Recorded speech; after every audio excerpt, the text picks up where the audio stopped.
Welcome all to Eat, Drink, and Explore with Cece. Today we are doing Follow Along with Me on the F1 circuit, and it is Singapore this weekend. So thought we would rustle something up for the Grand Prix this weekend in Singapore. And you know, when I started to think about what type of dish I was going to do for the Singapore, one of the things I learned is that, you know, Thailand, you could say that the national dish for Thailand is Pad Thai, right? And you could say for Taiwan, it could be beef noodles. And, you know, India, it could be some sort of curry. Well, with Singapore, it's hard to sort of pinpoint that because it is a melting pot of cultures from, you know, Chinese to Indonesian to, Malaysian cultures. It all sort of a big melting pot. And one of the main dishes that people always try when they go there is the Singapore Chilli Crab. And so what I thought I would do is do my take on that dish, but I'm going to be replacing the crab with something that's easier to find in grocery stores than that shrimp. And I've got some beautiful tiger shrimp here, and we'll talk about that in a second. What I'm going to do is I'm going to show you my spin on the Singapore-style chili shrimp or prawns, depending on how you say it. But I'm also going to show you how you can dial up or dial down the chili factor, the heat factor on your dish. So what I'm using is I'm using these bird's eye chilies. They're sometimes called Thai chilies in there. And you're going to need, if you want to go full on heat in this dish, then you're going to need a cup of these. Okay.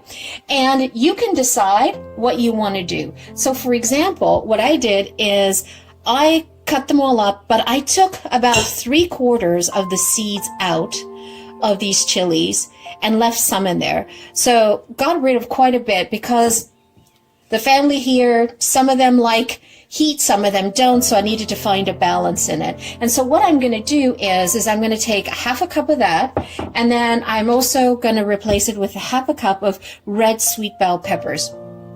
And that will give me the same visual on this dish, the Singapore-style dish, and it'll also be tamed down. But again, if your family loves heat, by all means, dial it up, you know, and use as much chilies as you want. So I just wanted to show you what I'm doing here is, so you can see here, I just cut them and like that. So what I did is I got rid of those and did that off camera. You decide how much heat. The heat is in these little puppies, right? In the seeds.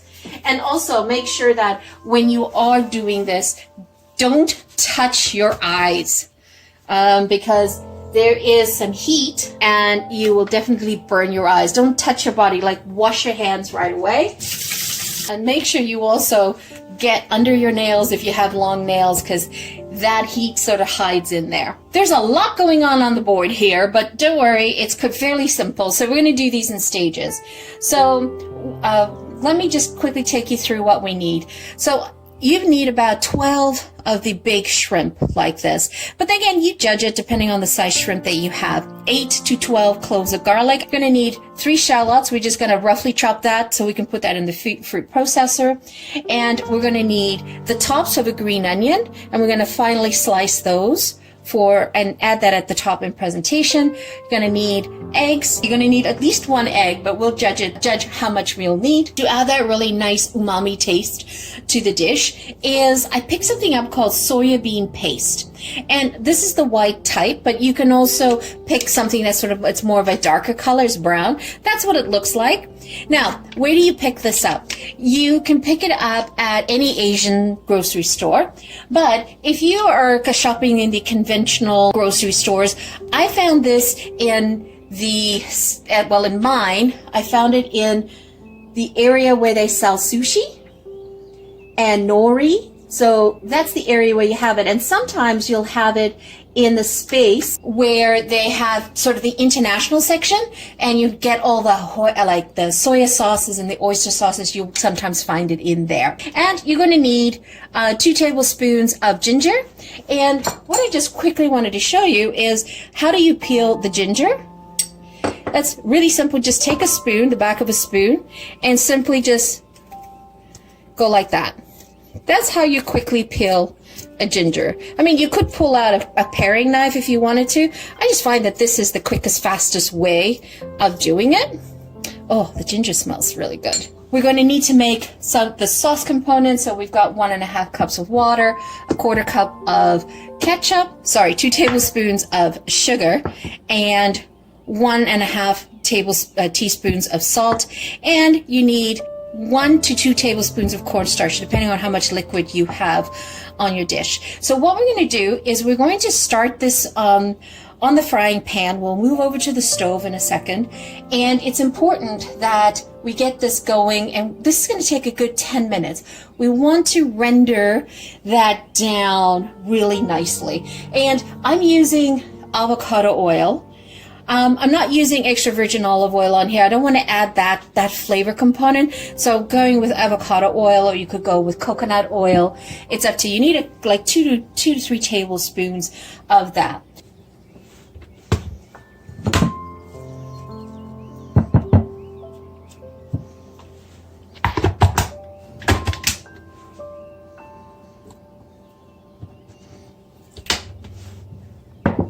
Okay, so let's finish this off.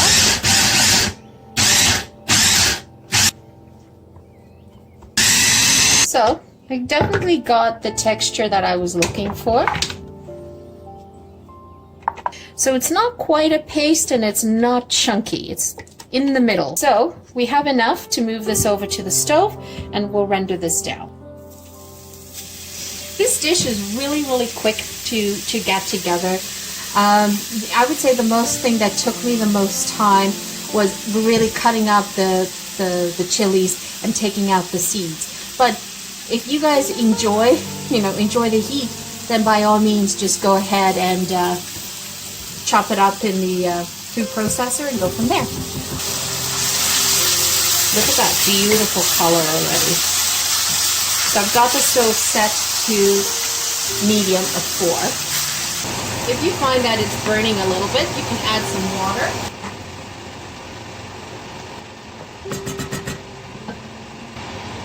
Just let it render down. Remember, let this go for about 10 minutes. Okay, so now what we want to do is we want to get the sauce together. Okay, so we want to put in to 1.5 cups of water. We want to put in a tablespoon of the soya bean paste.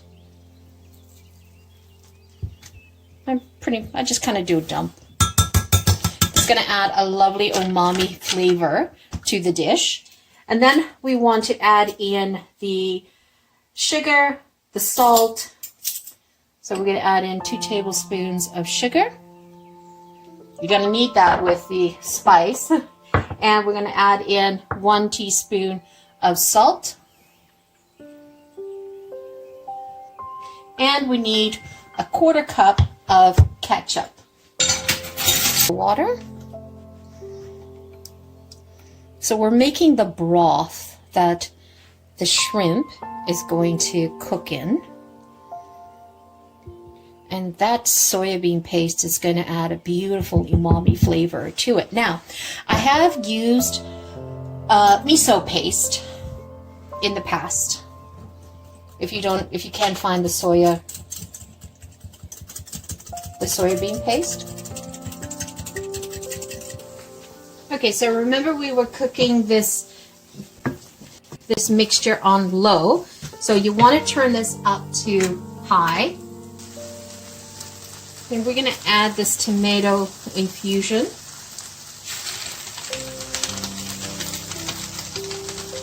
Slowly add it. And what I'm doing is I'm scraping the bottom of the pan, just lifting any bits. I want to grab all of that. I want to grab that and then let this simmer for 2 to 3 minutes. It smells really good. And the vibrancy of the color of the sauce is so nice. So lower that down a little bit. I'm just trying to get everything to infuse. Okay, so we're going to add in your prawns or your shrimp. And then we're going to cover for about 5 to 6 minutes. This is a very quick process. I don't like dumping it all in at once. I like to place them. This way I ensure that they all get coated nicely. So the shrimp I got, ideally when you make this dish, it would be nice if you bought the big shrimp with the head on and the tails. But family members get really freaked out with the heads of the shrimp. So I had to get them without the heads. But there is so much flavor in the heads. If you could do that, if you could buy it with the heads, definitely would recommend it. Peel it. And I'm actually going to leave the tails on because there's also a lot of flavor in the tails. So I want to make sure that I have that in my sauce. And that's also another way that allows people to sort of pick it up and eat if they're eating with hands. And these were beautifully cleaned and deveined, so I don't have to do that at all. And then because they've been cut here, they'll sort of expand open. And now I'm saving these skins and the shells basically because I'm going to use that later. I put it in a freezer bag and I'll use them at the end later this fall and make a beautiful shrimp bisque with it. Nice flavorful shrimp bisque. It's well worth it. I always that's one of the things that I always buy when I go to a restaurant. I'm like, nope, I've learned how to make it myself now and I make it my way, so I'm happy, and it's so flavorful. Perfect, nice and curled.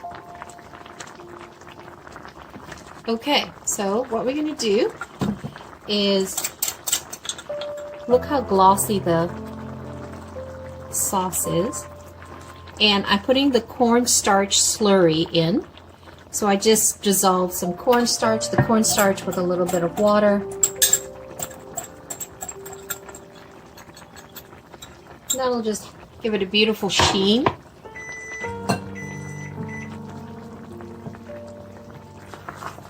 And we'll just stir it.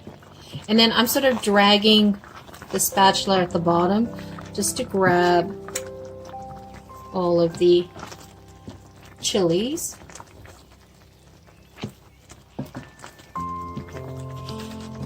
Okay, let's give that a minute or so. See how it starts to thicken up? Just enough so it's not too watery. And then we're going to add some eggs. So I beat the 2 eggs and we're just going to slowly put a ribbon through and we start moving it around, because don't want the ribbons of the egg to cook. What I want is those little pieces of egg just to speckle the sauce. And also adding egg makes the sauce creamier. See that? So just the little speckles of egg. Ooh, who knew that an egg can do that, eh? Look at that. Doesn't that look fabulous? And I'm turned off the stove. And there is my version of Singapore-style chili prawns or shrimp. Use some naan bread to dunk it. Serve it over rice. Woohoo, look at that. That looks so good. Okay. So look at that. Doesn't that look so yummy? And see why I got the nice big jumbo prawns? Because you literally want to see them in there. So you want to sprinkle in. I chopped up the tops of the green onions, and I have about half a cup that I'm going to be using. And this just adds a nice different color dimension and also some fresh flavor to the dish. And then what I like to do is just to add some freshness to the dish, I will squeeze a little bit of lemon or lime, whichever I have handy. That's my take on the Singapore-style chili prawns. Okay, so let's plate that. Let's move that over.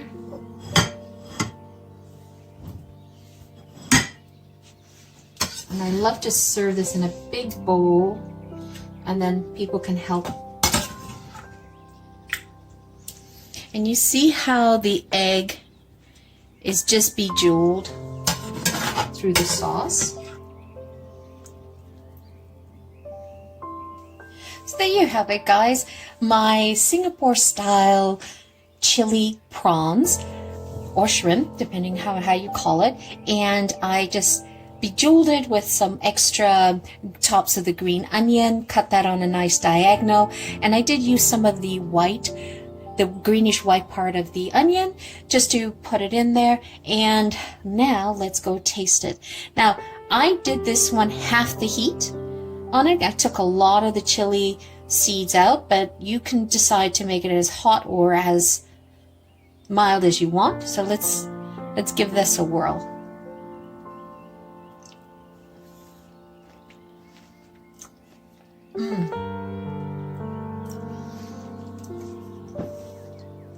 Oh yes, it's definitely got a little bit of a heat kick in the back of my mouth.